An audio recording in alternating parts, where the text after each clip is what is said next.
Welcome aboard the BK Escape Pod. That's right, it's the augmented and bionic podcast version of the live show. You can hear us Saturdays from 10 a.m. till 12 p.m. Eastern on 100.3 FM and AM 1450 WBHF Radio.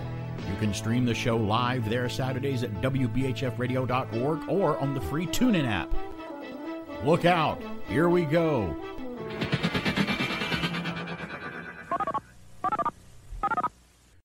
The following has been rated PG by the Motion Picture Industry's rating system. Parents may consider that some of the program content may be unsuitable for children. Parental guidance is therefore suggested.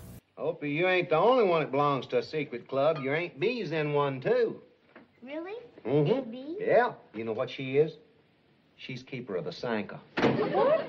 Sanka, the coffee that's made from a whole new blend of the world's finest coffees. And at the beginning of the meeting, the president says, B. Taylor, did you remember to bring the Sanka coffee? And Aunt Bee says, Wah! And the president says, B. Taylor, if you ever forget to bring new Sanka that's still 97% caffeine-free, you know what'll happen. And Aunt Bee says, Wah! Curse of the Claw? You better know it. So she always remembers to bring Sanka so the members can drink as much as they want, anytime they want. Oh, Wendy, what kind of a story is that to tell the boy? That's okay, Aunt Bee. I hear them stories every week. Try new Sanka, the coffee for folks who love good coffee and plenty of it. I appreciate it, and good night. I know, half the audience Coffee, like, wait a minute. coffee. Now, come on, we talked about that earlier. We're not going to open that can I of will, coffee. I will tell you again, this. are we? I got into a little debate with my daughter because my two oldest, who are big coffee drinkers, Right. they started drinking it black, and they go, oh, my God, this is so good black. I'm like, isn't it? So for years, we were all drinking black coffee. And then all of a Right. sudden, my daughter comes, and she's like, do you have that creamer? I'm like, wait. Oh, is she backtracking? When did you? She goes, you know, I forgot how Uh-oh. good it can taste to have creamer. I'm like, well, yes, desserts are great, but they're not good for you. Well, that's She goes, all right. well, right people still now- eat them, though, and they're good for She says, right now, treat. I feel like a treat. You feel like a treat. I'm like, okay. Now, I'll tell you this. When I do go out and meet a client at a coffee shop, I will occasionally, because I want something a little different, I'll get like a cappuccino, which is going to be frothed with milk, and then I will say Right. add French vanilla to it, because to me it's a treat now. It's not really a And coffee. plus it massages the client. You know, it's kind of like greasing the wheels there. Yeah. You know, making I could them give them a happy. cup of coffee, or here's your cappuccino. And what if they don't like horrible strong black coffee? That may be a bad first impression on that client Correct. from you. You don't want them to do that. On the flip so. side, I don't know that I want to work for somebody who doesn't like black yeah, coffee. but come on, wouldn't you rather err on the side No, of I'd give rather them collect something the money. sweet? Yes, yeah. I'd rather win the business. Be sweet first. Come on, be a sweet guy. Have the sugar and the cream in You there. do collect more flies with honey than vinegar. By the way, I saw a new Coffee Mate they're evil at the offices of Coffee Mate. The creamer additive. Is there a new flavor? There's a new flavor, and you know what it is? Because I posted it this morning because it's Saturday morning, and it fits right in with Saturday morning. It is Coffee Mate Pop-Tarts flavor. Which Pop-Tarts, though? I don't All know. of them? It just had a Pop-Tart on there. I don't know what the flavor was. I didn't look at the close-up. But who cares if it's just Pop-Tart flavor? They have all kinds of Coffee Mate. They're evil. They sit around the table and go. My favorite is the brown sugar cinnamon That's Pop-Tart. right. Maybe that. I'll have to delve into it. Maybe at the break we'll check. We'll try to my find backup it. would be the frosted strawberry. Strawberry is good. I even like the pop. You know, I love Pop-Tarts. Even the off-brands that were called Toastums. It was the other brand. It wasn't off-brand. It was just another Toasties? brand. Toastums? I think it was Toastums, I think, as they call. And to me, they're like, you like the iced topping or not? I'm like, I didn't care. If it didn't have iced topping and it still had the filling, pop it out of the toaster. I'm ready to go with a glass of milk. Give it to me. I loved it. Was that by Pillsbury? I don't know. Who made- Pop-Tarts is a national brand, but I don't know who made Toastums. Well, Pop-Tarts is done by Kellogg's. Is it Kellogg's? Okay, I don't know who did Toastums. There was one that for a while they're like, where Kellogg's uses preserved gels and it's Right. we use all natural. And I was like, Oh, yeah. It tasted more like a pastry with jam in it. It didn't taste like a Pop-Tart because as a kid, Right. it doesn't taste like a Pop-Tart. It may be Right. great for me. Maybe Right. it's even better tasting now as an adult. But Well, for me, it's got to be That a was Pop-Tart. like post cereals and Kellogg's were always at odds with each other when I was a kid. Kellogg's would have Raisin Bran. Post would have their version of it. And I think the Post came out first before Kellogg's. But I think Kellogg's Corn Flakes came out before Post Toasties came out, was their version of cornflakes. So everyone has their own version of stuff when they come out. They're very similar. You would have Post would do the Sugar Crisp, or whatever now it's Honey Crisp, right? And then Kellogg's had the Frog, and it was, now that's Honey Smacks, right? So it used to be called Sugar Smacks. As a kid, I didn't care, just so I got my bowl of cereal, man. Sugar Puff cereal, I'll eat it. Cornflakes, I'll eat it. That's all I wanted. Rice cake, I don't care. I don't care if it was rice, corn, or wheat. So we went from coffee to cereal, to coffee to Pop-Tarts to cereal. Welcome to Food Talk Friday. And it's Saturday morning. That's exactly fits the template of this program perfectly. And I'm glad you're here. I'm glad to be here every Saturday. I'm glad that you're out there listening. I'm glad that we're all here having a good time. I look forward all week, and I think all week, man, I'm going to have such fun Saturday. I can't wait. And it gets into my thoughts, and I start thinking, what are we going to do Saturday? It's going to be so fun. I got to do this, and I got to do that. I never, ever. I've come into this job feeling just as terrible and bad as I can feel, whatever way. I mean, it wasn't COVID or anything, but I would come in here feeling so bad, but the minute I come in here and start doing this, I feel good, and it lifts me up, and it's such a fun thing to do. Find something that you love that's fun and do it. I don't care what it is. Because that, why they discovered that they would take the people that like dogs, that is, they would take trained dogs around the kids, and they still do, into St. Jude's and whatever, with kids with cancer or whatever, and they would take people with dogs in there, because they find out if it makes you feel good, it does something to treating what you have. All that, and there is some truth to that. I mean, if you feel bad and you're depressed and you're in a bad mood, don't you get sick easier or quicker? Isn't that the thing? Are you more susceptible to stuff? That's what I've always read. When you're stressed and depressed, you wear your immune system down. Right, and that's why you and I, for a while anyway, you more than me, used to do stage live theater at community theater here locally, and it never failed. And I never did. The whole time I would be in a play, doing a play, whether it be 1 weekend, 2 weekends, or 3 weekends, I never got sick. It was always right after the play was over. If I was going to catch something, that's when I got it, because it was over. And it's so weird how it timed that way. So there must be some truth into that shield that your body has. Yeah, when you're over having a stuff good time. like that. I do think staying positive, staying upbeat is always. Doctors will tell you will heal faster if you're laughing and in a good spirit than if you're down and depressed. And didn't we do a story not too long ago about how visiting nostalgia things help you stay in a better frame of mind? Yes. Didn't we look that up? It brings back childhood happy memories. So yeah. So check in here 10 a.m. till noon. Every Saturday with BK on the air, no matter how you listen to it, and I'll help you. I'll help your spirit stay up and I'll help Be healed. Now, I'll raise your blood pressure about a couple of things, I'm sure, here and there, because I know mine get raised about things. But yeah, that's what we do here. I like to think I'm providing a public service, either with this show or the podcast that it gets turned into. If you've never heard the podcast, it's the show, and I just turned it into a podcast. I got a lot coming up on the program today. We'll talk about an actor that passed away that I was a big fan of and saw him all over the place on television in the 70s and some of the early 80s. A show has been renewed for another season. Wow, what season? Season's 35 of this show. It's been on 35 years, but it got renewed. And a public domain work has gone, a literary work has gone into the public domain. I got a lot. Look at the stack. I speak down here. A lot of you moms don't know there's a lot of good inside Kellogg's Pop-Tarts toaster pastries. There is? Sure. First of all, there are 6 Pop-Tarts inside. 6? That's good. And there's real fruit filling inside, plus a tasty pastry crust. Hey, that's good, Milton. And 6 vitamins and iron. Well, now that's very good. You see, for snacks or as part of a good breakfast, it's good to know there's a lot of good inside Kellogg's Pop-Tarts.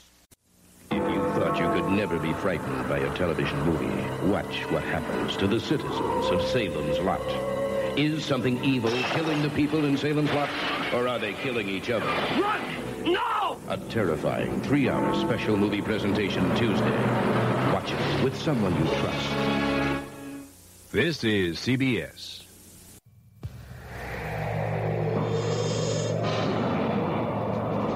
Welcome to man's most magnificent achievement in the conquest of space. The man-made planetoid, Space Academy, founded in the star year 3732.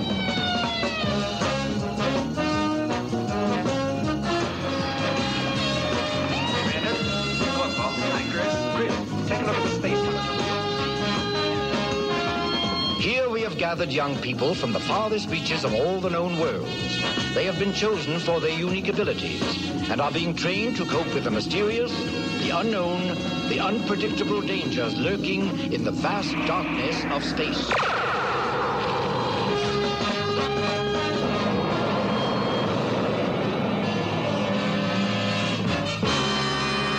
When it comes to shows about movies and comic books, heroes and crazy news, I tune into BK on the Air from 10 to noon Saturdays. Hey, we're back. It's BK on the Air. A little Saturday morning memory snuck in there from Filmation. Used to be on the CBS every Saturday morning. Boy, It was a great show, and I loved watching Space Academy every Saturday morning back in the day. I'm probably wrong.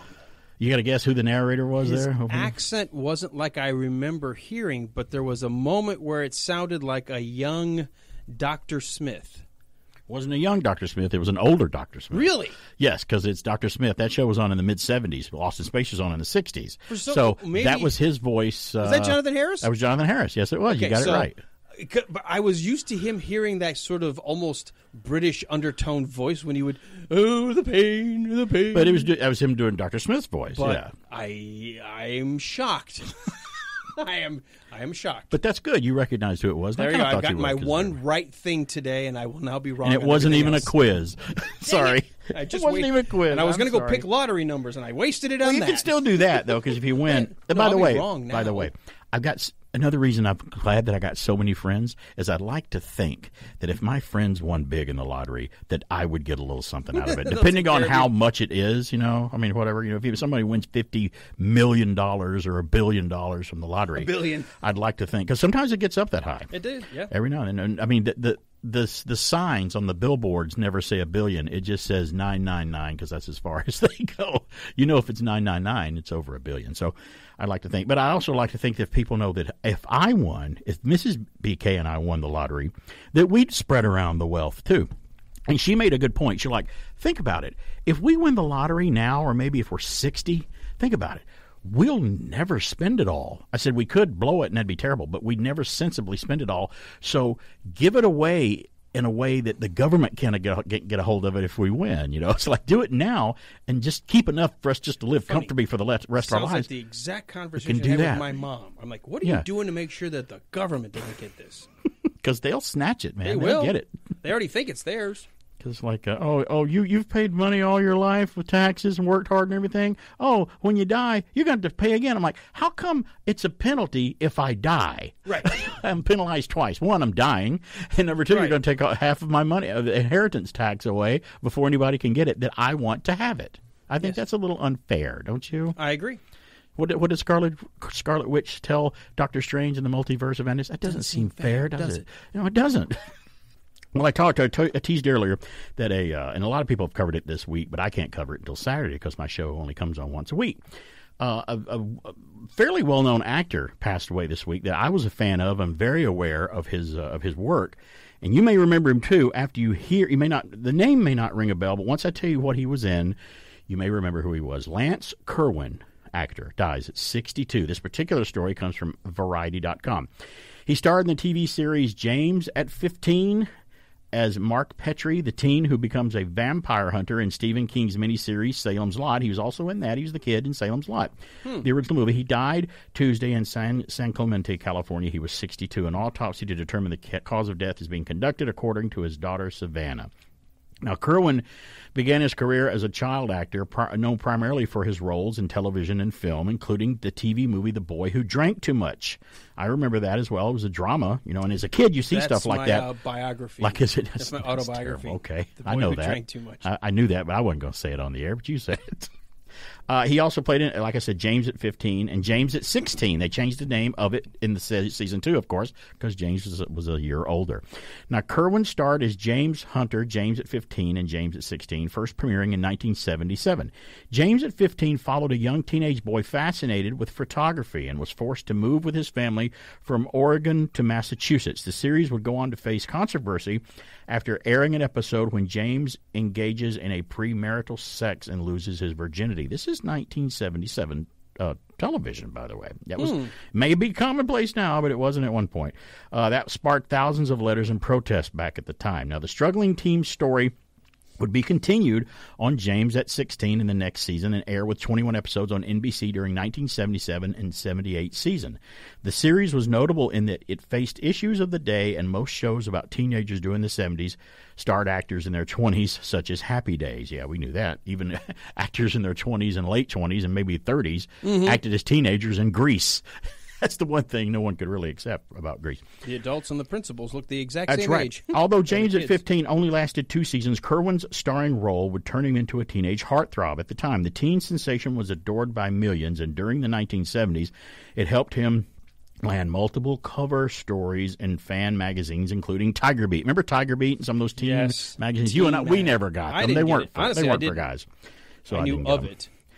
In a 2019 interview, he talked about working with Tobe Hooper on Salem's Lot, who he said was a whole different level from most directors that I had worked with before, he said about Tobe Hooper. And some people keep forgetting that Tobe Hooper directed Salem's Lot, the TV miniseries, which if you go back and visit and watch Salem's Lot, it really does play, because it was a miniseries at the time. It was a two-night, yeah. Yeah, and it plays like a motion picture now. It was shot like on film. It was shot on motion picture film stock. It just looks more like a TV, a real cinema film than a TV movie. He said one scene that was pretty interesting was the bedroom scene in Salem's Lot when the vampire boy, I think it was Danny Glick, comes to the window saying, "Let me in, let me in." You remember the scene? Do you remember where he's floating in the fog and he's tapping on his window and he's got the glowing eyes and stuff? It's a nightmarish image, and people still, hate that scary image.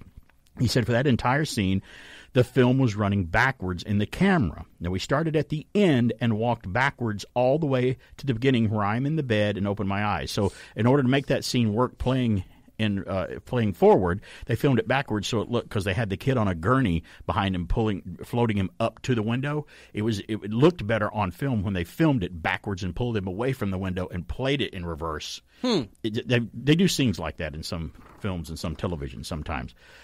He says the reason it seems like there's something different, something weird about it is that it's backwards. And he goes, the smoke, the fog, is flowing differently in that scene because of the way the scene was shot. Now, that was an interview he gave. Now, through the 70s, the James at 15 actor appeared in a variety of television series and TV movies, including Wonder Woman, Insight, The Family, Holvac, and Young Joe, The Forgotten Kennedy.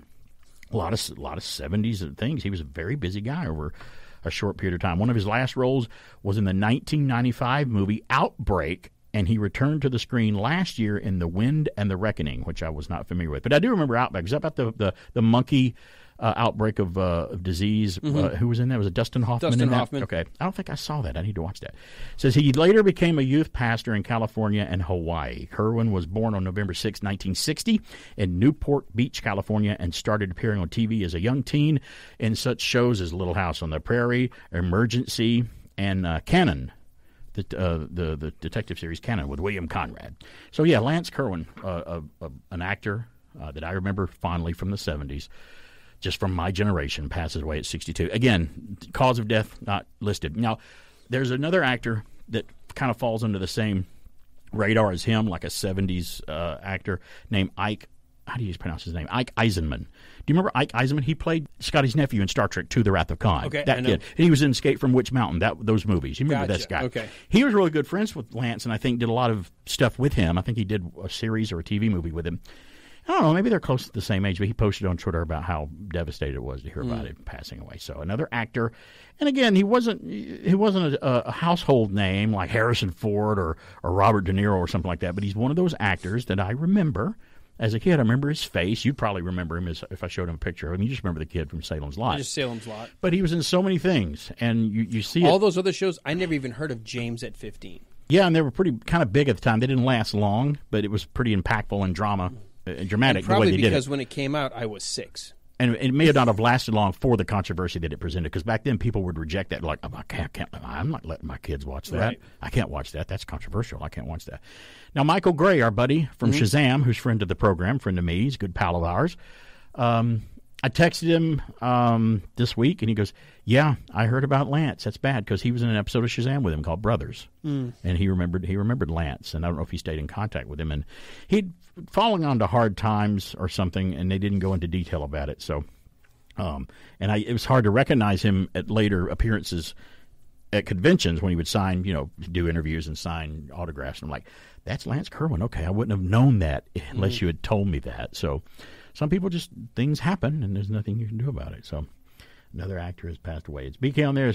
We're getting close to the bottom of the hour here. We're going to flash the audience when we come back with the news, the weird, the strange, and the bizarre. I don't have a lot of time to get into anything in depth, but I talked about a show that got renewed. There's a literary work from a great writer that's very legendary that has fallen back into the public domain this year. I'm going to tell you about that. Did you hear about that? Yes. Okay. I know who you're we'll talk about that. And I did tease this on the Alan show earlier this morning. I got a story here from NPR, and the headline is 6 doctors swallowed Lego heads for science. Here's what came out is the name of the story.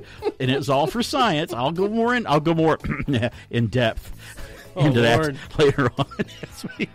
That's another one where Mrs. BK goes, you're not going to do that story on there. I'm like, of course I am. Of course I am. It's for science. Yes. It's scientist. It's a science. And I'm going to answer a question that's been burning in people's minds, at least mine, for years. This is one of the biggest questions I think I've ever asked, along with all these other questions. I'll answer it. Okay. It may be one of your big questions, too, you've been wanting to answer. Well, I'll answer it here. It's BK on the air.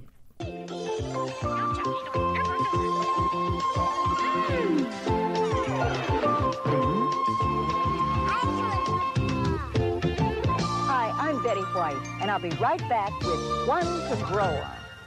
Luke, just because Mom and Dad are gone for a few hours doesn't mean you have to hog the bathroom. I'm not. I can't get the door open. It's stuck. Oh, great. Hurry up. The toilet's overflowing. I accidentally flushed a brush down there. Oh, gross. Get me out of here. There's water everywhere. Who do I call? What do I do? Don't panic. If you know you're going to be alone in the house, make sure you have a phone number of a neighbor or a relative handy to call in case of an emergency. Ask your parents where they'll be, and keep numbers for the police and fire departments by the phone. Knowing who to reach in a hurry will take away the need to worry. Mom, Bobby's mom! Mrs. Witherton, boy, am I glad I found your number. See you in a couple minutes. Hang on, Luke. Help is on the way. And that's One to Grow On. Fresh perked ground roast coffee. There's nothing like it. Or is there? Is there another way to get that ground roast look? That wonderful aroma? That delicious fresh perked taste? Taster's Choice. Freeze-dried as soon as it's perked to capture real ground roast flavor. Taster's Choice, regular and green label decaffeinated. Looks, smells, and tastes like ground roast coffee. C, D, F.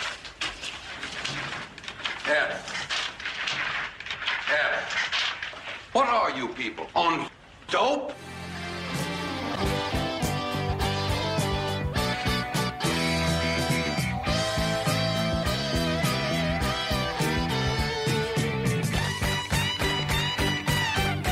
Hey, we're back. It's BK on the air here. Trying to get everything situated here before I come back on the air. Got so much to do. You run to the bathroom. You get your cup of coffee made. You're doing this. You're doing that. You try to prop the chair against the door so nobody can get in here and throw me out the air. There's so much to do and so little time to do it in here every Saturday morning. So little to do. So much time. Strike that. Reverse it.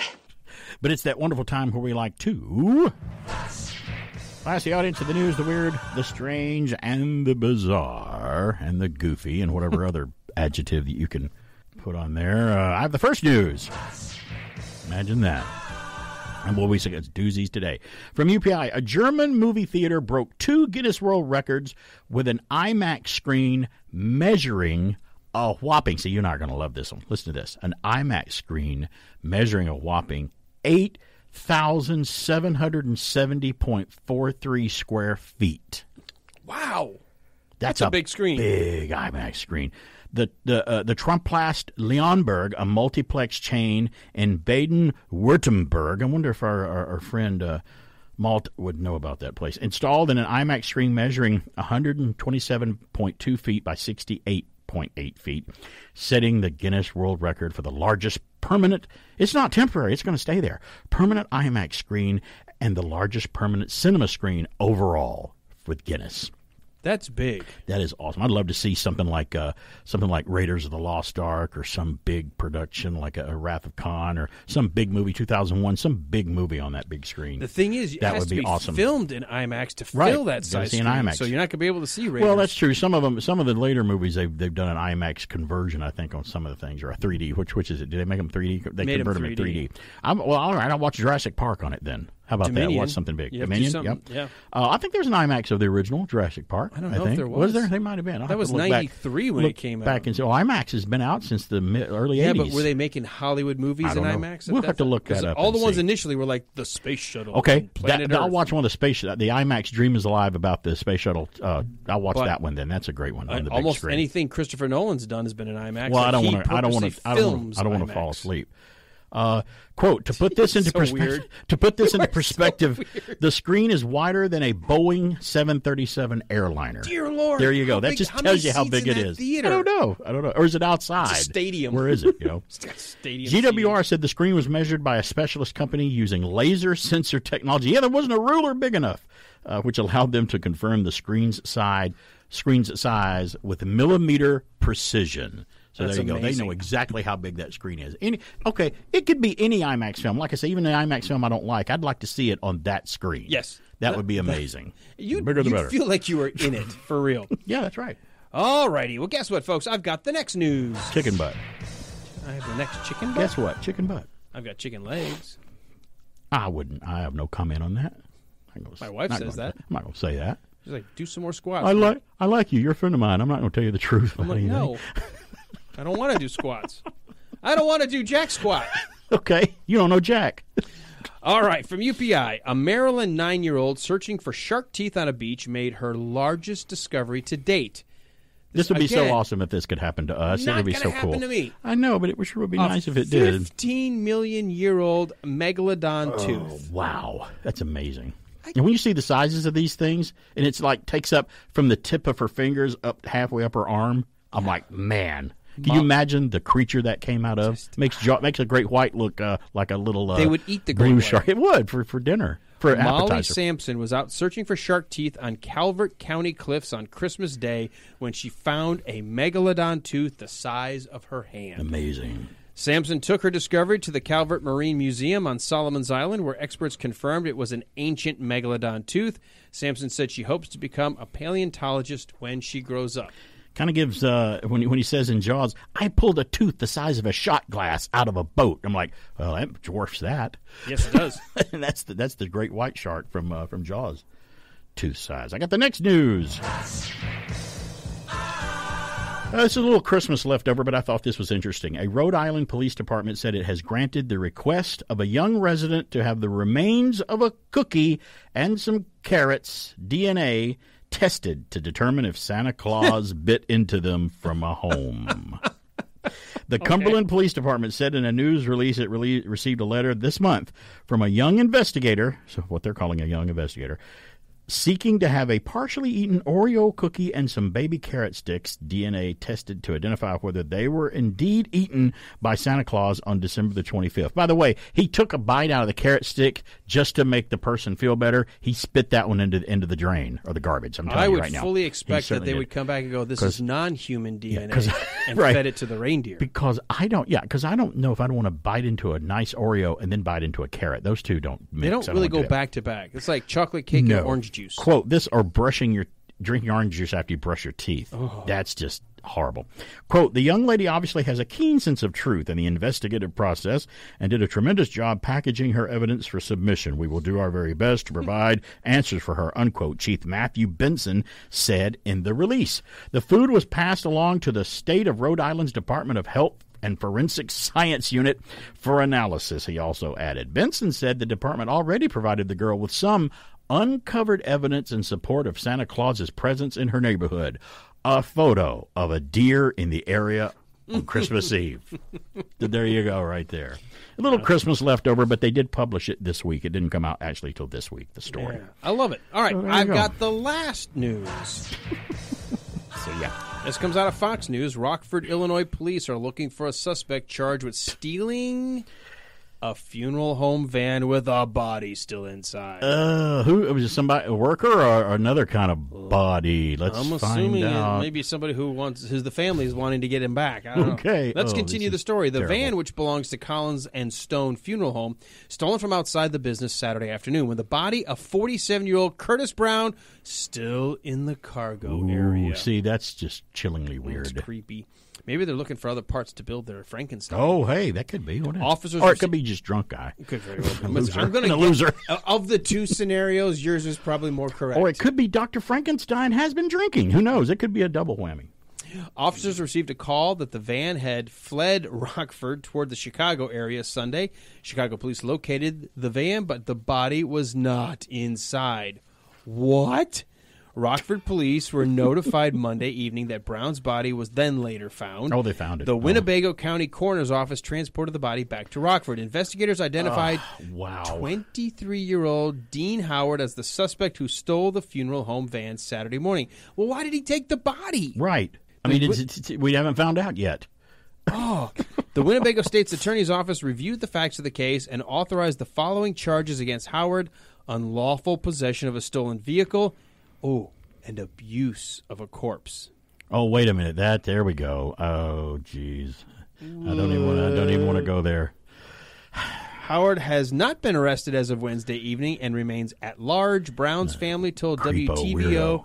that they were not told his body had been stolen until Monday, days after it had been taken. Could you imagine letting someone know that news? Yeah. Oh, by the way, yeah, you know, great Uncle Frank. He's missing. We don't know where he is. Well, I know he's missing. He's dead. He's going to be buried this weekend. Uncle Frank's not with us anymore. Yeah, I know that. No, he's not with us. He's with you, but he's not with us. Yeah, he's not here anymore. I know. You don't understand. That's terrible. He's not around. I know. And when the body was abused, I don't know what that means. All I know is it probably doesn't mean it was struck with a board or some kind of weapon or something. I'm going somewhere else with the thoughts, and that's just bad. That's terrible. There's some weirdo, creepo, goofos in this world, as Archie Bunker would say. Weirdo creepos.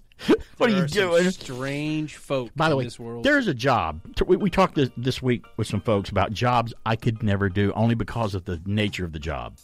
I don't think I could ever be an emergency paramedic ambulance driver because of what you have to face and see every day. Police officer. Funeral home director. How would you like to go in and go, what business, what stiffs am I going to be confronted with today? That's just an everyday thing. I don't have it in me to be able to do that. I would not be able to do that. I don't ever see myself being comfortable being around dead bodies day in and day out. But thank goodness some people do. It's BK on the air. At Hutchins Community Hospital, we care about you. From the cradle to the grave. At Hutchins Community Hospital, where malpractice is rapidly becoming a thing of the past. So be sure to ask about those Hutchins gift certificates for the man who's contracted everything. When you need a little lift, but you just can't take a break, chew Wrigley's Spearmint Gum. The cool, refreshing feeling of Wrigley's Spearmint Gum puts a little lift in everything you do. That nice, fresh flavor, that crisp, clean taste, that Wrigley's Spearmint pickup is going for you. Wrigley's Spearmint Gum really keeps you humming. Wrigley's Spearmint Gum keeps you humming along. Wrigley's Spearmint Gum really keeps you humming. 16 million times a day, people everywhere enjoy a refreshing little lift chewing Wrigley's Spearmint Gum. The cool, refreshing flavor that keeps you humming. It picks you up, it keeps you going. That spearmint feeling's coming through. That little lift, it gets you, puts a hum in everything you do. Wrigley's Spearmint Gum really keeps you humming. Wrigley's Spearmint Gum keeps you humming along. Wrigley's Spearmint Gum really keeps you humming. Now you see it, now you don't. Here you have it, here you won't. Oh, Diet Pepsi, 1 small calorie. Now you see it, now you don't. That great Pepsi taste. Diet Pepsi won't go to your waist. So now you see it, now you don't. Oh, Diet Pepsi, 1 small calorie. Now you see it, now you don't. Out they go to spend their dough without their common sense. They're the dough nuts. Gordon Graham Gans specialized in true romance, and he tried at every chance to make it clear. He was suave, debonair. He used oil on his hair. As for girls, well, they thought Gordon Gans was weird. Gordon thought he'd be just like those actors on TV if he used all the products that they sold. With manly muscles, skin so tan, happy hair, and cologne for man. He dreamed the girls would lose their self-control. Well, it hasn't worked so far, though he buys things by the carload. Tubes and bottles, jars and boxes, there he goes. 'Cause he's sure someday he'll pick just the thing to do the trick, and overnight he'll change to instant Romeo. There's a moral to be heeded. Do you really, really need it? Will all your dreams come true if you just try it? Sometimes changing from within is the best place to begin. Think of Gordon Graham Gans before you buy it.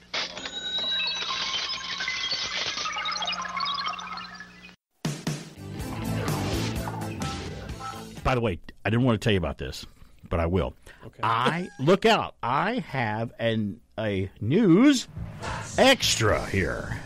An extra. Listen to this. This was so crazy. I was going to do it as just a story, but it's a newsflash story. I had to include it in there. Listen to this. This is from UPI. A Japanese YouTuber created a custom setup to allow his pet fish to play Pokemon on his Nintendo Switch. But I shook my head too. I'm like, huh? But a malfunction led to the fish spending money at the eShop and revealing its owner's credit card information on a live stream. Listen to the details of this. No. YouTuber Mute Kimaru, a.k.a. Morris, I guess that's how you say his name, runs a channel on the video sharing site where his fish plays various games in the Pokemon franchise. The beta fish, B-E-T-T-A, controls the game by swimming to different areas of its tank, which have been outfitted with sensors that simulate pushing the buttons of Maurice's Nintendo Switch. Okay. Maurice set up the system to live stream. Because why not? I don't know. What else has he got to do? He set up the system to live stream the fish playing Pokemon Violet, the latest entry in the series, but a malfunction during the gameplay led to the Nintendo Switch returning to its home screen. From the home screen, the fish's movements caused the Nintendo eShop to open, and the pet spent $4 of its owner's money to buy points. The fish also revealed Maurice's credit card information on the live stream. The fish also managed to download an app to play on Nintendo 64 games, spent reward currency on a new avatar, requested a confirmation email from PayPal, and changed Maurice's account name from Muti Kamaro to Rowawawawawawawa. So there you go. There's a wonderful news flash extra for you Don't there. leave your fish in charge of your computer. Man, you know what? You and I could have just sat in a room, locked ourselves in a room with a pad or pencil and paper or whatever you want to write with nowadays, and we couldn't have come up with that. We couldn't have thought that up. Nope. I couldn't have made it up. Nope. That's incredible. And you remember the other thing we had on the newsflash that one time about they hooked this fish tank up to a little vehicle and allowed the fish to drive it, depending on where it was moving. And he goes, it seems like the fish is getting to understand how to do it. And I'm like, is that you reading it into it, or is it really doing that? So some things do make me turn my head to the side like my dog just heard a weird noise. It really does, because that's crazy. That's insane. But it is insane. It's crazy. I never would have thought anything like that would have happened. Well, let me backtrack here a little bit to December. Did you hear that Anita? You remember the Pointer Sisters? Yeah. That did the Neutron Dance song from Beverly Hills Cop, and they did the song Fire. And I'm aware. Yeah, of that. you got Detroit in your veins. I'm aware of Motown. But one of the Pointer Sisters passed away. I think it's December 31st, and they reported it on January 3rd. Anita Pointer passed away, I think, on December 31st. But in the story, I meant to do this, but in the story they included a little bit of information. I'm going to play a song from something, and I know, Alan, you'll probably remember. You'll probably get what it is when you hear it. I did not know who sang this little snippet or this song that you're going to hear.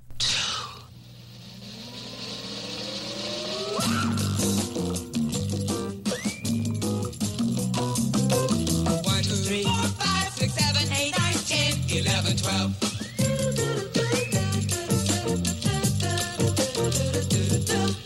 2, 3, 4, 5, 6, 7, 8, 9, 10, 11, 12.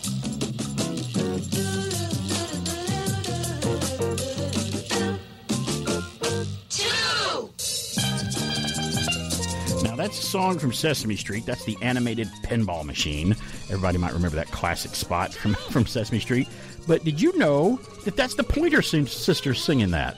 That's and I crazy. had no idea. That's the tie-in that I wanted to give you this morning, a little bit of trivia. That's I had the Pointer no idea. Sisters. You know how you're supposed to, at least it's old school, but I still love, before I go to record, I always go in 3, 2, 1, right? Right. Before I test my mic, though, before I do the 3, 2, 1, I always do a quick little record to make sure that everything's good, because Right. I've had a couple of times where my board crackles. I'm like, Right. oh, I Yeah. should have tested Like it. our phone here. Every now and then, it's like a computer. Yeah. These boards have to sometimes be rebooted. Yeah.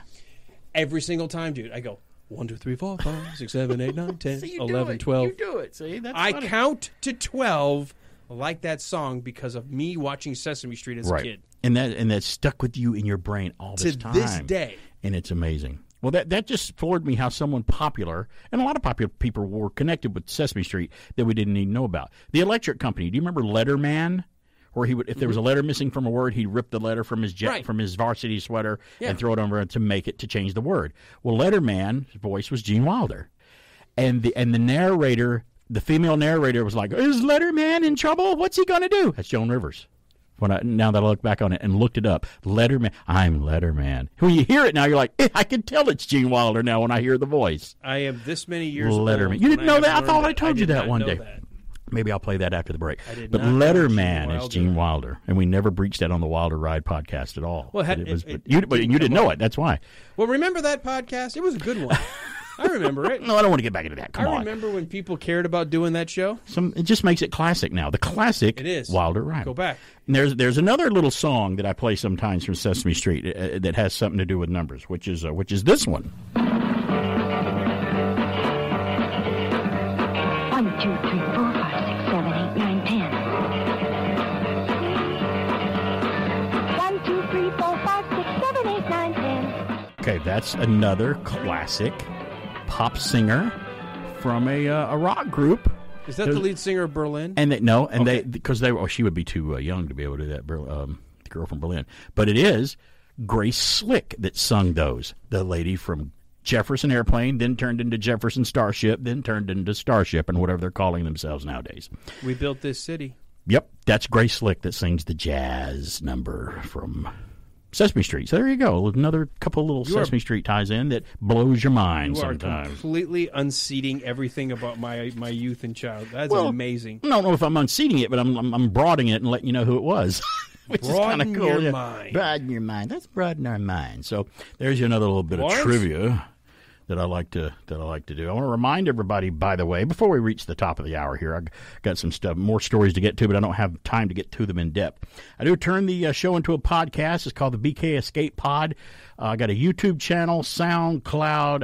I'm on I can't think of it, Anchor and Spotify. Yeah, Anchor and Spotify, which are the same company now. Anchor and Spotify are connected together now. I think one owns Glad the I'm other here or for whatever. you. Thank you. Well, that's why I'm glad you're here. Of course, this has happened to We me can when my support brain each other. goes, like I was talking earlier. I couldn't remember Rodney Dangerfield. Right. That's why we're in here. my And then- show. and I was said like, Rodney Dangerfield. I knew exactly who I was. I saw him. I could have done his comedy. I could have said any of his jokes. I was like, The bad news of that is I hear that it only gets worse the older you get. That's what I hear. So we got that to look forward to. Well, we we better got hang that out going. with each other so we we can got that fill each going. other's gaps. We got that going for us, which is nice. So that's always nice. Hey, as long to as we're know. on this side of the dirt, I'm still okay. So check out the podcast, the BKSK Pod, and check out some retro pals of mine. One of them is Pat McCormick of the Golden Rage of TV. He's got a great YouTube channel. Check out Dave Sudstrom Remembers the Good Stuff. He's another great channel on YouTube that talks about a lot of the same. We all talk about stuff we love and we're passionate about and we remember growing up from the old days, from when we were kids, and even sometimes before. And Thrash Pondo Ponds, another fantastic pal, a retro pal that I'm making pals with on YouTube. All these guys, sometimes we actually come together for a retro palooza on Dave Sudstrom's panel, and we talk about stuff. It's BK on the Air. Keep on being retro. It's BK on the Air. Next, another interesting story that's in the news. In the news, the bus of the future goes bust. They were supposed to help carry commuters into the 21st century, but in many big cities, these buses aren't carrying anyone, anywhere. We'll be back with Busted Buses in the news. Sponsored by Post Honeycomb, the cereal with the big bite and big taste. come to the Honeycomb Hideout. I'm Big Betty the Blind Bomber, and I want a big cereal. Honeycomb's big, yeah. It's not small, no. Honeycomb's got a big bite. Big taste in a big bite. Right. A good breakfast featuring post honeycomb cereal gives you a big bite. It tastes right. Honeycomb bite. It tastes right. Hey, look out and keep your head down. It's me. It's BK on the air coming in for a landing here. It's going to be a long landing. We got about another hour to go with the show. Hello out there, everybody on the radio listening. However you're listening, you can stream the station at WBHFradio.org or just listen on the radio. Just tune your radio to 100.3 FM or AM 1450 or download the free TuneIn app or Radio Garden app. We use two different apps to listen to the station here at WBHF. So you can listen either way you want, and the podcast later on, I kind of switch it up and turn it into a cool podcast. Let's do a little On This Day in History. Today is January the 28th. That's what we're going to focus on. 1958, on this day in history, the Lego Group patents their design and interlocking Lego bricks, still compatible with, all those they made then are still compatible with bricks produced today. They all are. And that's a big feat. Big company, Lego. It's been around since 1958. I didn't know when they started. So there you go, 1958. Speaking of feet, they have been hurting parents' feet since that very invention. Right. That's right. Did you ever see, and talking about memes on the internet, there's a meme of a great white shark sticking its head out of the water with its mouth open, looking like it's in pain. It's like photo of a great white shark stepping on a Lego at the bottom of the ocean. And it's just, you get it. You get it. Yes. You get it instantly. You think it's you know exactly what they're talking about. Yep. Some premieres and on television and stuff today. A certain television show premiered on this day in history in 1973.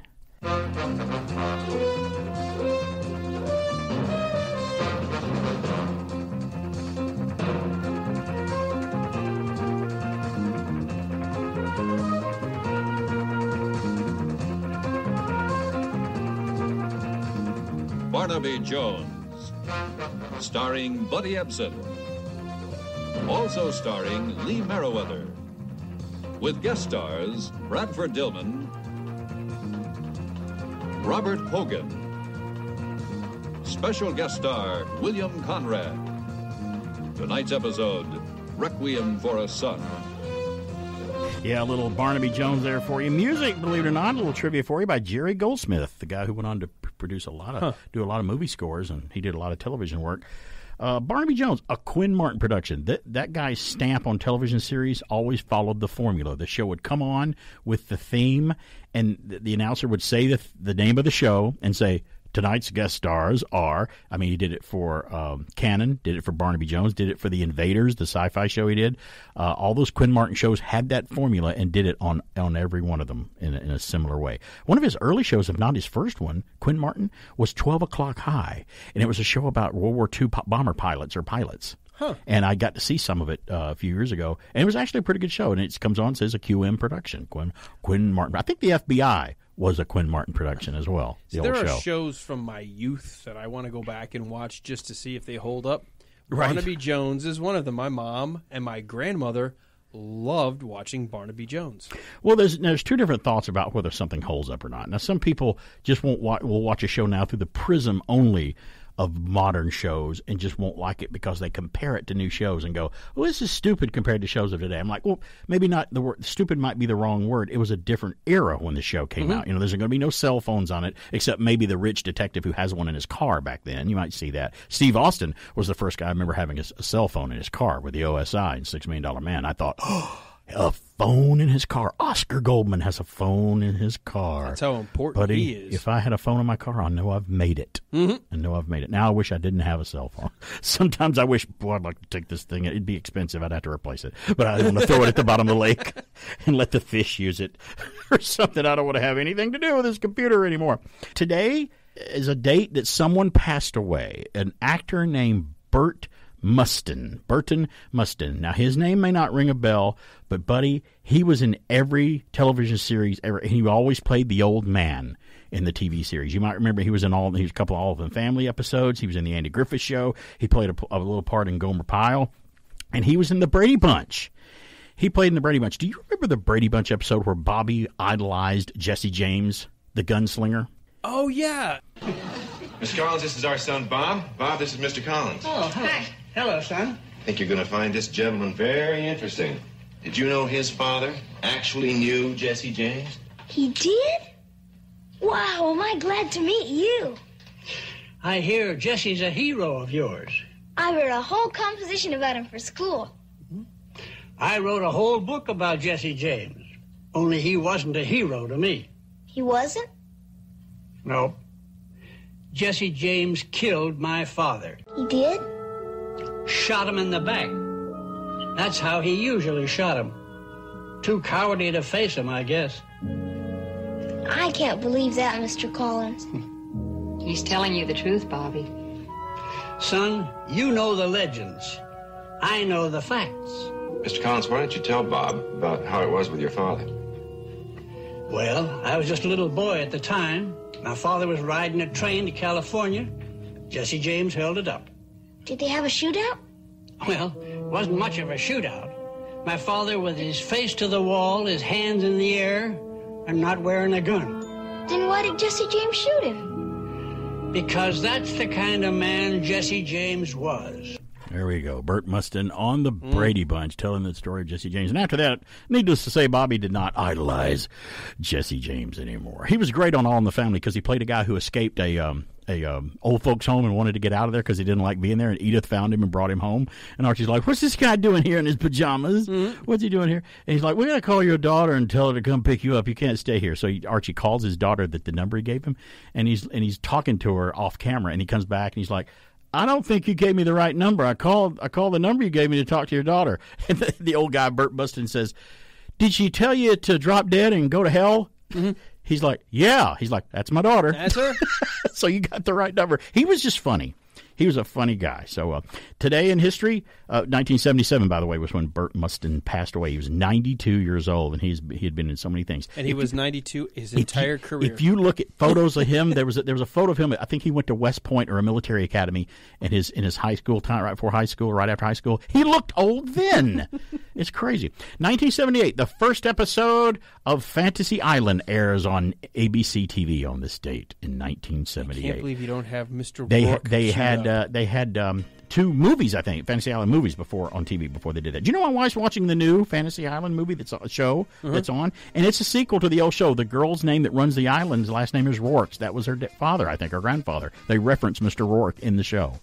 I haven't watched it yet because she liked can't it. tell if it's any good. I can't get into it. It's just something I can't get. In 1985, the charity single on this day in history, We Are the World, recorded by the supergroup USA for Africa, includes Michael Jackson, Lionel Richie, Quincy Jones, Stevie Wonder, Hall & Oates, and other pop stars, was on this day in history.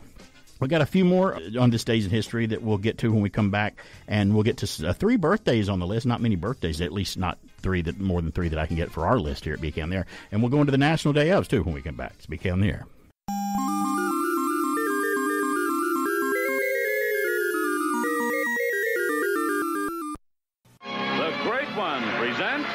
The great entertainers from General Electric. What value? A selection of 100% solid-state color sets in a multitude of screen sizes. You get brilliant performance and the brightest, sharpest pictures in GE history. I demand value for my hard-earned inheritance. I'm having Mother put a GE in every room of my villa. General Electric Television, the great entertainer. Thanks, man. I'll drive it tomorrow. To make a light snack for after school, start with Jell-O Gelatin, like Mrs. Jenny Schrang of Miami. After the kids are off to school, I often take a couple of minutes to make them light Jell-O Gelatin snacks for when they get home. I make the snacks in paper cups, and the kids just love them. And I like them because they don't spoil our appetites. Just prepare any flavor of Jell-O Gelatin. That's the brand I prefer. Pour it into paper cups, add fruit or whatever you happen to have on hand, then place the cups in the refrigerator. So after school, the kids will have a nice snack waiting for them. For Jenny Schrang's Jell-O snack idea, see April Women's Magazines. like you, Mom's great. To make a light snack that's fun to eat, start with Jell-O. You are listening to BK on the Air on AM 1450, FM 100.3, and online on the TuneIn radio app. Now, back to a guy who'll make you feel really young, mostly because he's so old. It's BK on the Air. So the 25th Space Shuttle mission is now on the way after more delays than NASA cares to count. This morning, it looked as though they were not going to be able to get off. 1 minute, 15 seconds. Velocity 2,900 feet per second. Altitude 9 nautical miles. Downrange distance 7 nautical miles. Another anniversary today. BK on the Air here. We're listening to it. That's the live CNN feed back in the day, and then the operator comes on and says, obviously a major malfunction was the message on this day in history. 1986, Space Shuttle Challenger explodes 73 seconds after liftoff from Cape Canaveral, with all 7 crew members killed, including Krista McAuliffe, who was to be the first teacher in space. That's one of those instances, and I count that one. A lot of older people that are obviously way older than us, for a while, their defining moment that they say that they will never forget, like that in the news, is a lot of people for a while would say, oh, I remember the Hindenburg disaster. I remember when that happened. Where were you when that happened? Where were you when the Japanese attacked Pearl Harbor? For you and I, our generation was more kind of a, what were you doing when the space shuttle blew up in 1986 on this day? I was actually homesick from school. You were homesick? So I decided to watch it, and so I saw it live. And the crazy thing, remember, was it the Columbia that had the panels that came off? And on its early voyages, yeah. Matt Santini and I, when we did the Saturday show, and it was the two of us in studio, and we watched it. And so I have been watching live 2 different times, the 2 different shuttles. Wow, because the Columbia broke up on reentry. And it was terrible. And Columbia was actually the first shuttle to launch in 1981. So the Challenger blew up. I was somewhere on break from the job I had at the time up in Canton, Georgia, I was still when in that high happened. But, that's, and again, another thing for our generation now is 9/11. Where were you when 9/11 happened? So it's these historical things that happen, and we remember it well, the Space Shuttle Challenger. 1996, Jerry Siegel, American comic book writer, and he's the co-creator with Joe Shuster of Superman. He dies of a heart attack at 81 in 1996 on this day in history. Birthdays today include, but are not limited to, but it's just for the show, Alan Alda from MASH. Alan Alda turns 86 years old today. Today is also Barbie Benton's birthday. Barbie Benton. Do you remember Barbie Benton from Hee Haw? If I show you a photo of Barbie Benton, you will remember her. And even if you don't remember Barbie Benton, if I were to show you a photo from Barbie Benton from Hee Haw, you'll never forget her after that point. Okay. If I show you a photo, and she was all over television in the 70s. I think she was on like Battle of the Network Stars. She would just appear on game shows. She was just one of those personalities that was out there, and always really great for this 11, 12, 13-year-old kid to look at me. And today, he's 41 years old. Today, Elijah Wood celebrates his birthday today. National days. It's always national whatever day, on whatever day it is. Today is National, imagine that, 1958, the Lego patents their design day. So today is National Lego Day. Makes sense. Today. So maybe we'll take off a shoe here in the studio and step on one live just to hear the reaction of us stepping on a Lego. Did it enough when my kids were little. That's right. So also today is National Krista McAuliffe Day. Makes sense. Today. She's a former Concorde teacher. She was chosen to go into space along NASA's scientists, and tragically perished in just a few seconds after takeoff. So, yeah. And then, remember the big investigation that ensued after that. I mean, they really got into NASA and how they did things, and they took, it was their fault. They maybe shouldn't have launched the shuttle that day. And, hindsight's 20/20. Well, the thing is, that flaw was always there, and that they just were lucky up to that point. And they had to redesign. Not only did they redesign the O-rings, right, but they also designed emergency ways to get people out of the shuttle. Yep. 770-386-1450 is a number here with BK on the Air, WBHS. Somebody's on the line now. Hello, it's BK on the Air. Hello, Barry. Oh, hello, Eric. Good morning. Are you having a wonderful morning today?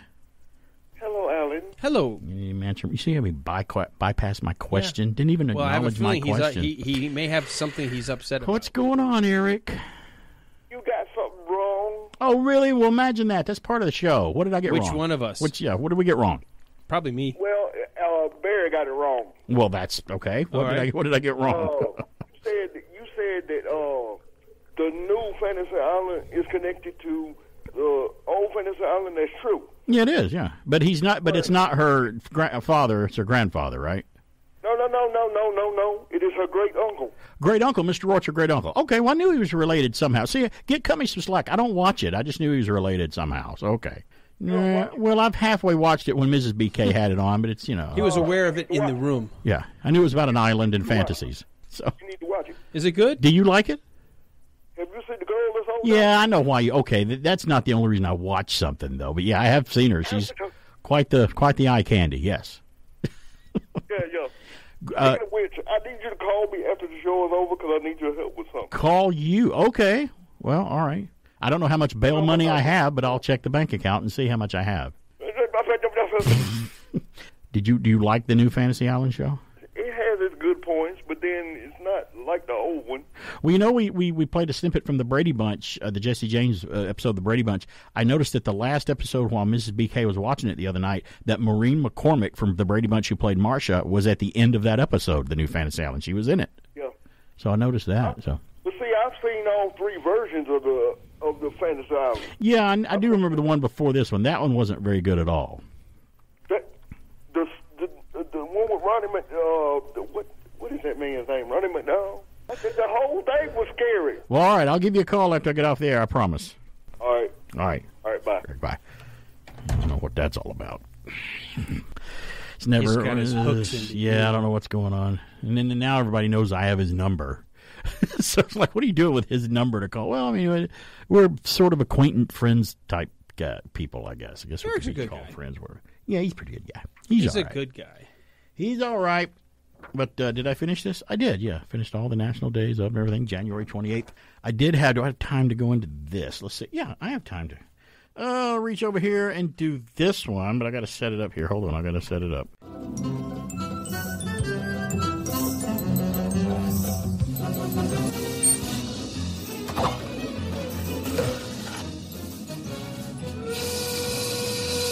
Yeah, if you don't recognize that theme, where you've been living, even if you don't like the show, you should know what that is when it starts out. That's The Simpsons. That's how The Simpsons comes on. And also you can hear it and experience it at Universal Studios when you ride the Simpsons ride. Man, it's such a fun ride, such a fun area of the park because you can eat at Krusty Burger and you can have your picture taken with Chief Wiggum out there with the cop car and everything. And the ride is really fun. It's not a 3D ride, but the screen is so big. And it takes up all your peripheral vision, so all you see is the screen, and the car moves while you're running around. It seems like it's in 3D, but it's really nice. From Dan Sneerson from Entertainment Weekly, The Simpsons renewed for a new season, but not only that, it's renewed until 2025, they say. That's pretty amazing. Nope, The Simpsons aren't going anywhere except into seasons 35 and 36. That's bananas. Seasons of this show. Fox announced on Thursday that it has renewed the forever-running, record-breaking, oft-quoted animated comedy for 2 more seasons. The upcoming season 34 finale will serve as the 750th episode of the show, and factoring in a handful of additional installments already in reserve, The Simpsons will pass the jaw-dropping 800-episode milestone with this extension. That's crazy. The network has picked up The Simpsons in 2-season intervals since the renewal for seasons 27 and 28. While experiencing a ratings decline like most veteran network shows over the years, The Simpsons continues to perform strongly in the 18 to 49-year-old demographic, which is a pretty broad demographic there. And the series is not just the longest-running comedy or longest-running animated show. It's the longest-running prime-time scripted series in TV history now.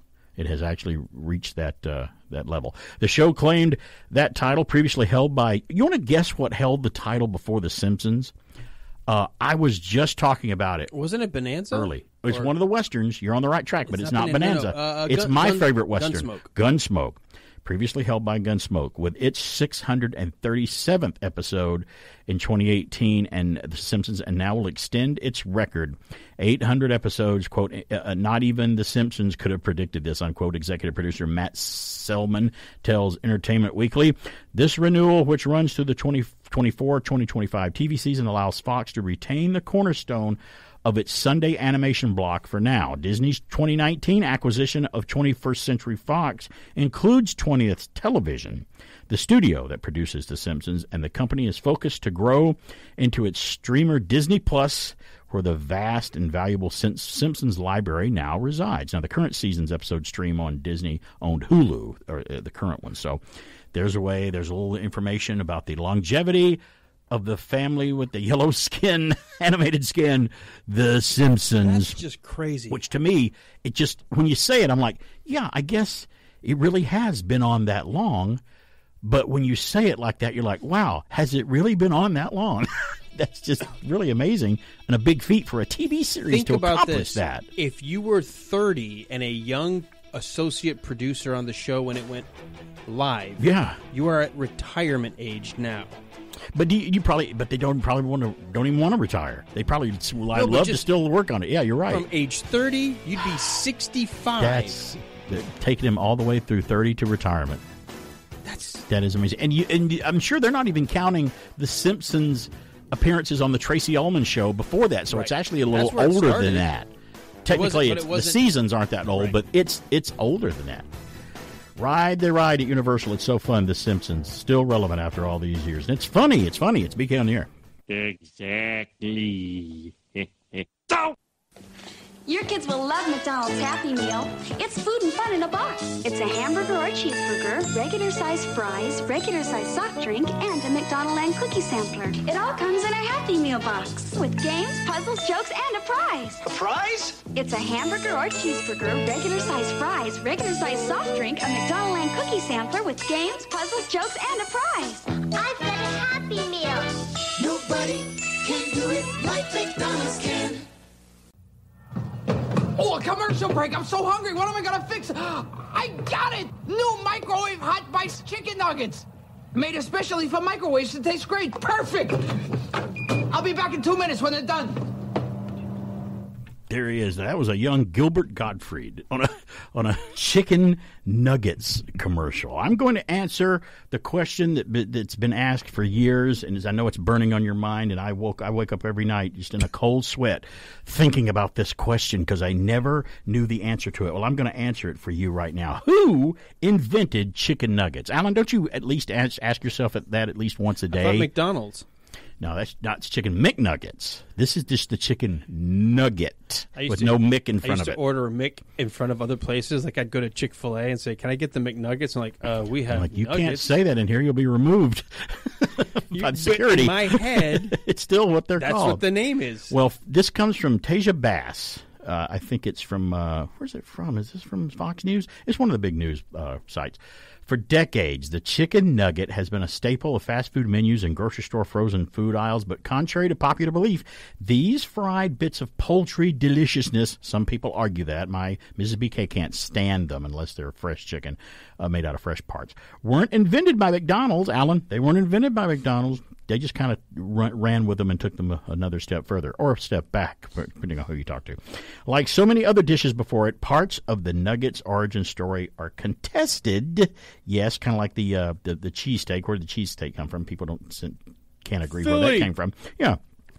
But most sources agree that it all began with a guy named Robert C. Baker, a poultry and food science professor at Cornell University. In the 1960s, Baker was attempting to find new ways to make chicken exciting again for Americans. I guess it had become boring at that time, chicken. During World War II, the U.S. government had created a rationing system similar to the one that was being used in the UK at the time. The list of rationed items was extensive and included foods like beef, pork, sugar, oil, and canned or preserved meats was all on the list.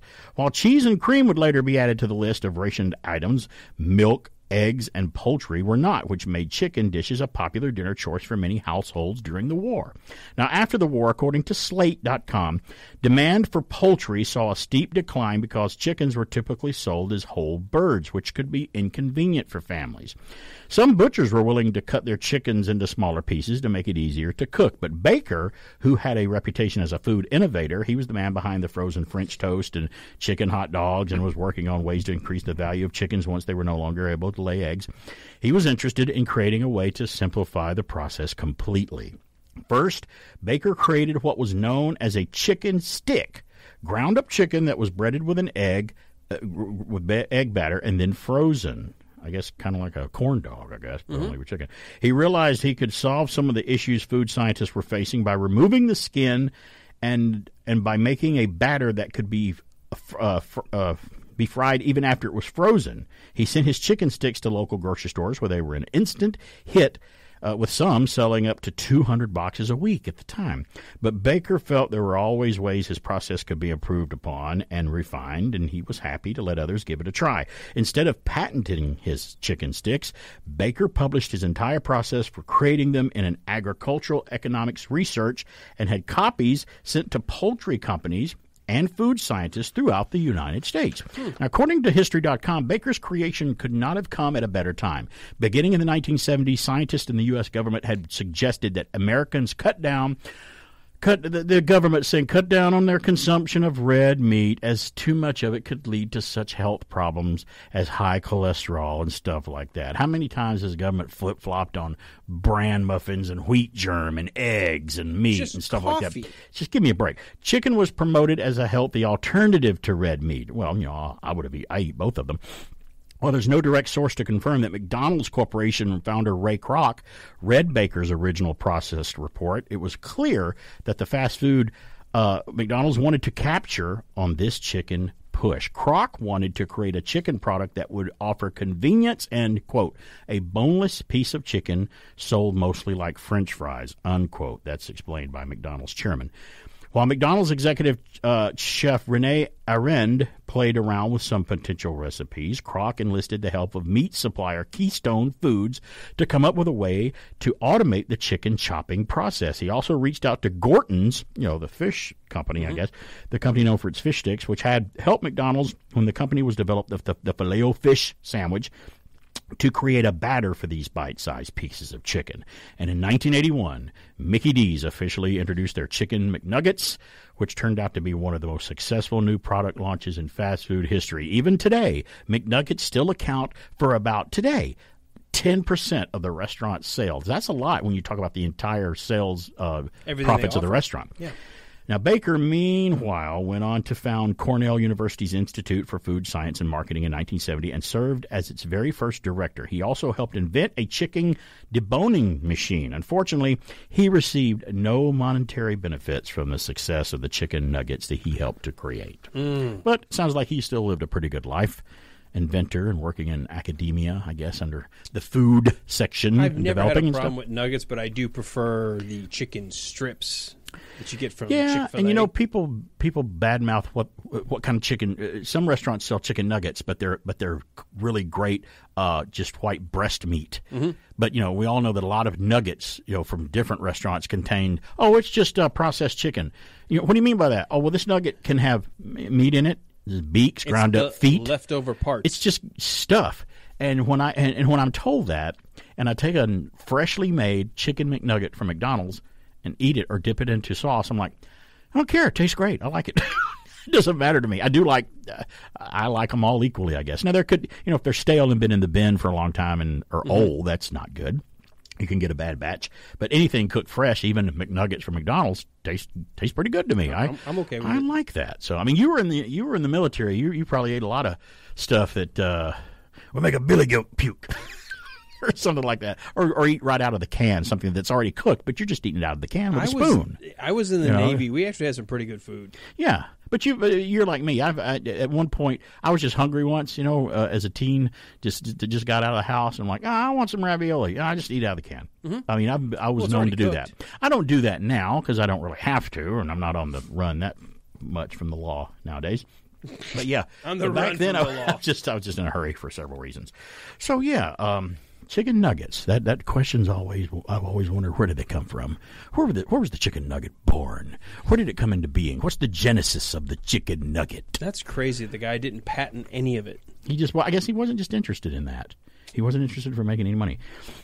I got another story here. I did tease this too. Am I going to have time to do this? I got 2 minutes to the break. I'll tell the rest of it if I don't have time, but I'll start it now. This is from NPR. This is for science, so I thought I'd report this today. This is a scientific study. 6 doctors have swallowed Lego heads for science.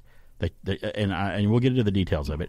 And I'm going to tell you here's what came out because of it. Careful. When Dr. Andy Tagg was a toddler, he swallowed a Lego piece, actually 2 stuck together. He thought, quote, well, just put it in your mouth and I'll try to get your teeth between the little pieces, he said. The next thing he knew, it went down the hatch when he was a kid. As an emergency physician at Western Health in Melbourne, Australia, Andy says he meets a lot of anxious parents whose children succumb to this impulse.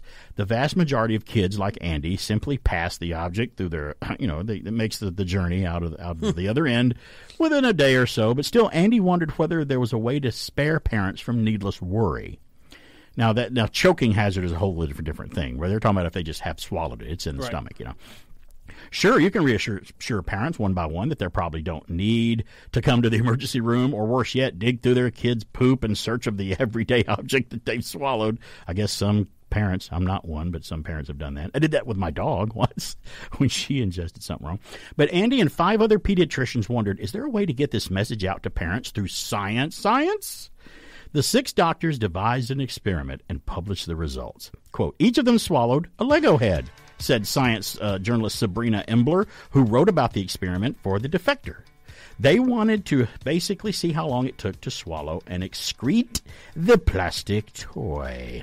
Recently, Sabrina sat down with shortwave scientists in residence, Virginia G. Barber, to chart the journey of 6 Lego heads and what came out on the other side. The study excluded 3 criteria: a previous gastrointestinal surgery, these are excluded, the inability to ingest foreign objects, and an aversion to searching through fecal matter. If any of those were met, they weren't going to do it. Research. I'm going to do the rest of the story when we come back, but there is a point to this, and there is a little bit more of the story, even an interesting acronym to tell you about. It's BK on the Air. We will return after these messages. He's usually running around making enough racket for 5 kids. So when he's quiet like this, I know he doesn't feel good. And you know what? I'd rather have the racket. I've got something for your tummy ache. Here. Pepto-Bismol's good no matter what upsets your stomach. It acts to coat your stomach wall and help keep the irritation away from it. It's a kind of protective coating between the upset and the stomach. Pepto-Bismol's good to have when somebody's a little too quiet. Chocolate is scrumptious when it crunches. That's why I love Nestle Crunch. Chocolate is scrumptious when it crunches. That's why I love Nestle Crunch. The blend of Nestle's creamy milk chocolate with crunchies tastes just as good as it sounds. Chocolate is scrumptious when it crunches. That's why I love Nestle Crunch. We seem to be made to suffer. It's our lot in life. You're listening to BK on the Air. This is Mrs. BK, and I'm not listening now because, well, I sleep in every Saturday morning. But I'll catch him later on the BK Escape Pod podcast. Now, back to that man of mine, BK on the Air. Mwah. Yeah, I caught the kiss. There it is. I got it right there on my cheek. Let's get back to the story. Like Madeline Kahn on the platform and the train station. It almost hit you. Look Whoa! out! I moved out of the way. Look out! You're one of 2 or 3 guys that I can safely say has. Now wait a minute. Maybe you didn't. There's been some other guys that have kissed my wife on stage in a play. But No. I don't think you kissed in Cat on a Hot Tin Roof, No, did you? we don't, you were in because that. I you don't like hated each other. her. Yeah, that's right. Because you were She was Brick trying and to figure out Maggie. how to make it get back together, and the only plus- thing is at the very end is they're sitting on the bed, and you get a sense Right. maybe they Maybe a finally hug. maybe they've reached the point where they can overcome this. Yeah. this well, mendacity. you were playing Brick. You weren't attracted to your wife in that play. If you read between the lines of the play. Right. So, Tennessee Williams. Let's get back to the story here about the 6 doctors who swallowed Lego heads for science just to see what would come out. We talked about the 3 things that they had to exclude to not do it, but let's get back to the story. Researchers would then measure the time it took for the gulped Lego heads to be passed out the other side. How do you know? Are you going to have to go sip? Did you? I don't know. They don't even tell that. The time interval was given a found and retrieved time. That's found and retrieved time. The acronym is FART. Yes, F-A-R-T, found and retrieved time score. That's the score that they give it. Andy Tagg and his collaborators. Score? You really want to know? Andy Tagg and his collaborators also wanted this far. they wanted to raise awareness about a few types of objects that are, in fact, hazardous to kids if swallowed. Again, I said it's for science. An important one is button batteries, the small, round, wafer-shaped batteries that are often found in electronic toys. Quote, button batteries can actually burn through an esophagus in a couple of hours, they say, says Imbler. They are also very dangerous and very different from swallowing a coin or a Lego head, like a static inanimate object. That makes sense because when you're touching the surfaces of the battery together, you're discharging you're the battery, creating and the battery current. can burn. You're right. Now, for more on what they do when someone swallows a foreign object, you can check out the Academy of Pediatrics information page. Just look them up on the internet. The Academy of Pediatrics website. In that whole article, there you go. Did they not say how long it took for the Lego? They never to pass? gave the time. Nope. So, but that wasn't the actual point of it. They just wanted to let you know that it would and it was going to pass. I'm like, oh, okay. I as a kid, never experienced that. I never swallowed a Lego. I never swallowed a coin. My sister did once. I think she swallowed a dime or something. And why? I mean, why just swallow a dime? I never did that. I tried to eat mud pies. Right. That was all right. I learned very quickly dirt doesn't taste good. Looks like chocolate, but it doesn't taste like chocolate. No, it's horrifying. Only make them. Don't ingest them. And don't give them to your dog. He's not going to eat them either. But yeah. Now, I did, as a very, very young toddler, reach the washing machine once when I was, I don't know, maybe old enough to walk or just getting mobile. And my mom walked away from the washing machine. You know, and you're a parent. You know how long it takes. It doesn't take long for something to happen. I was only away from the washing machine for like 8 seconds. Well, 8 seconds is an eternity for a little kid to do something. I was told I walked up to the washing machine and grabbed the little measuring cup my mom had of bleach. And I saw it. I'm like, oh, liquid in a glass. You must drink that. So I grabbed it, turned it up, and drank some of the bleach. My mom panics, rushes me to the hospital, to the doctor, or the emergency room. They're like, Mrs. King, it's okay. Glad you brought him in. We checked him. He's okay. They told her, the good thing about this is when kids take a drink of something like that, they will not drink it a second time because it tastes so horrible. Mm-hmm. He goes, he didn't ingest enough to worry about it. Don't worry about it. Everything's fine. He's just going to be a little, maybe throw up or something. He's going to go. So I'm here today. Well, you are. My sister, who's 3 years younger than me, outside in the yard with my dad one day. He's mowing the grass back in the lovely 70s. Well, back in the day, some people still do it today, but some people would put a gallon of gas in a milk jug. When they go, let's go get some gas for the lawnmower, just take a milk jug, fill it up. Gas in a milk jug looks like orange Kool-Aid. If you look at gas in a milk jug, if it's got that right color to it, depending on what gas you use, it looks kind of like it's something that can be drank. And it's in a milk jug, not a gas container. So my sister, following in my footsteps 3 years earlier, walks up to the gallon. She's still with us, right? She's still with us, yeah. It turns out all right. Don't light a cigarette. Turns that gallon jug up, takes a big swig of, I don't know if it was regular gasoline, what the octane was. Took a big sip of that, and she starts gagging and going crazy. My dad's like, oh, no, it's a repeat of what Barry did at the bleach. Took her to the emergency room. My dad tells the story. He's no longer with us, but he would tell the story of that at people that would get together. He would tell my sister's boyfriends this and stuff. Yeah, we're going down the road, and this poor girl, I'm holding her in the car, taking her to the emergency room, and she's belching gas fumes. Going down the road, he smells gas from her. Just a little tiny girl going down the road. But she wound up all right. She's okay. Hey, she didn't ingest enough to worry about it. Don't worry about it. That can be Don't bad. worry about it. They won't take a second drink, and neither one of us did. They didn't go, I'm not doing that again. It's like animals that attack another animal they don't know, like, oh, I'm a predator. Oh, look, a frog to eat. They grab the frog, and it's got poison on its back, and they recoil because it hits them or something like that. Like, it's a defense mechanism. Then that animal remembers, don't try to eat that frog anymore. Right. That's wrong. He's bright yellow or got a stripe on his back or whatever. Only humans are stupid enough to go, I'll try it again. Let's do it again. I'll try it again. Let's do it again. We're the only ones that repeat stuff that hurts us. I'm glad you guys are both okay. The bleach, that's just crazy. Both can kill you. Oh, well, no, they can in large you quantities. Didn't have enough. No, we didn't. One little swig is all it took. I'm like, I'm not drinking that again. Ugh. Every now and then I get the urge when we're doing laundry in the kitchen. I'm like, there's a little bleach over there. I remember the old. No, I don't want to do it. The good old days. Jeez. Clean you right on out. My inside's really cleaned out. I want completely bleached white organs on the inside. So the next X-ray they take or MRI, they're like, geez, your organs are like solid white with no blemishes on them or anything at all. Can you imagine you have to go give a fecal sample and like, no, it's like, why is it white? Damn, son, what have you been eating? It's like a snow cone. What is this? What is going on here? Powder sugar? And it smells like Clorox. Did you guys go to the pool? That's terrible. Chlorine or Clorox. I don't know what it smells like. Well, it's chlorine bleach. bleach. Look at this. We only got like 4 minutes left. Well, maybe I can sneak this in. I won't do the whole thing. This is kind of cool. Did you know that the Sherlock Holmes literary works are going back into public domain this year? From Sir Arthur Conan Doyle? Yeah, isn't that amazing? Long-running contested copyright dispute over Sir Arthur Conan Doyle's tales of a whip-smart detective, which has even earned Enola Holmes, by the way, ensnared Enola Holmes' sister, the movie on Netflix, will finally come to an end as the 1927 copyrights expire January 1st, include Conan Doyle's last Sherlock Holmes work. So that means if you want to film a Sherlock Holmes short film, like as a school project, or just do an independent film of your own with Sherlock Holmes, you could do it and sell it and use the name Sherlock Holmes on there. And you don't have to pay anybody royalty or rights or fees. You don't have to pay the estate. Isn't that crazy?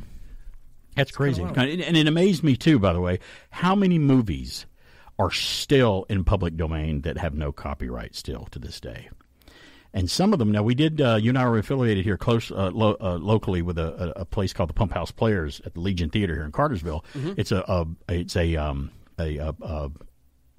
kind of a volunteer community theater. Well, one year we tried, we started showing movies in the theater again because it was originally a movie theater.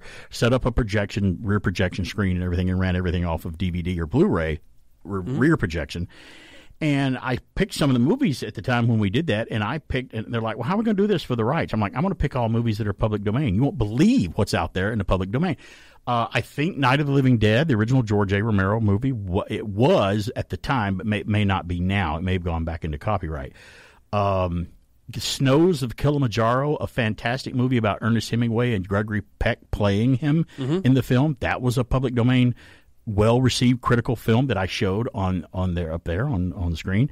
A lot of the sci-fi movies from the 50s, the B movies and stuff, some of the horror films from the 60s. A lot of things are still in public domain that just never had a copyright or fell out of copyright. No one bothered to get them back into copyright.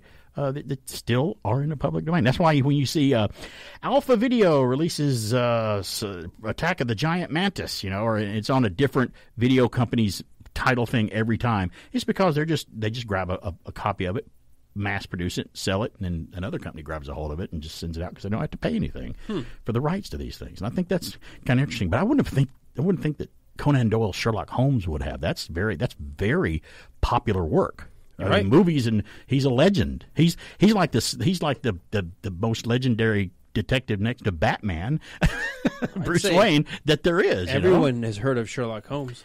Right. And the new movie, Enola Holmes, with those were great. Yeah, with Millie Bobby Brown and Henry Cavill.